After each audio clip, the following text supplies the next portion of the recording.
السلام علیکم، آپ دیکھ رہے ہیں میٹرو ڈیلی نیوز، آپ کا اپنا چینل۔ کالعدم تنظیم کا منصوبہ ناکام کر کے لاہور اور سرگودا کو بڑی تباہی سے بچا لیا گیا ہے۔ تفصیلات کے مطابق ترجمان سی ٹی ڈی نے اپنے بیان میں کہا ہے کہ ہم نے اور قانون نافذ کرنے والے اداروں نے لاہور سے 5 اور سرگودا سے 3 دہشت گردوں کو گرفتار کیا ہے۔ ترجمان نے کہا کہ لاہور سے گرفتار ہونے والے دہشت گردوں میں محمد لقمان شاہد، سید انس وقار، ثناء اللہ، سلمان خان اور نجیب اللہ شامل، جبکہ سرگودا سے ارشاد اللہ اور محمد طاہر کو گرفتار کیا گیا ہے۔ گرفتار دہشت گردوں سے بم، دھماکہ خیز مواد، ڈیٹونیٹر، اسلحہ اور کالعدم تنظیموں کی فنڈنگ کا سامان بھی برآمد ہوا ہے۔ سی ٹی ڈی نے رواں ہفتے پولیس اور قانون نافذ کرنے والے اداروں کی مدد سے 382 آپریشن کیے۔ آپریشن کے دوران 18,020 افراد کو چیک کیا گیا، جن میں 59 مشتبہ افراد گرفتار ہوئے۔ اسی کے ساتھ آپ کو دوسری خبر دیتے چلیں۔ عمران خان بار بار اسٹیبلشمنٹ کو کہہ رہے ہیں کہ مجھے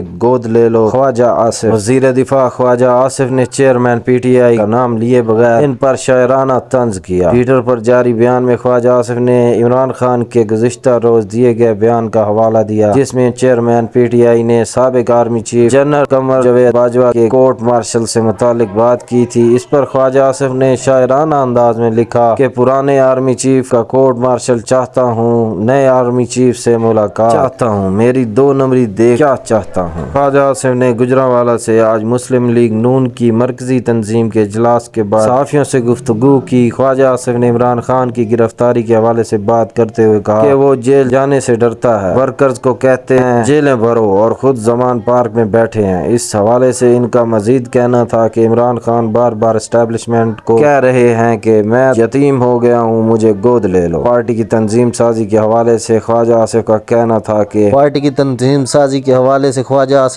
تھا کہ مریم نواز پارٹی کو نئی سطح پر سوار کرنا چاہتی ہیں اور اس حوالے سے نوجوان نسل کا آگے آنا خوشائند ہے۔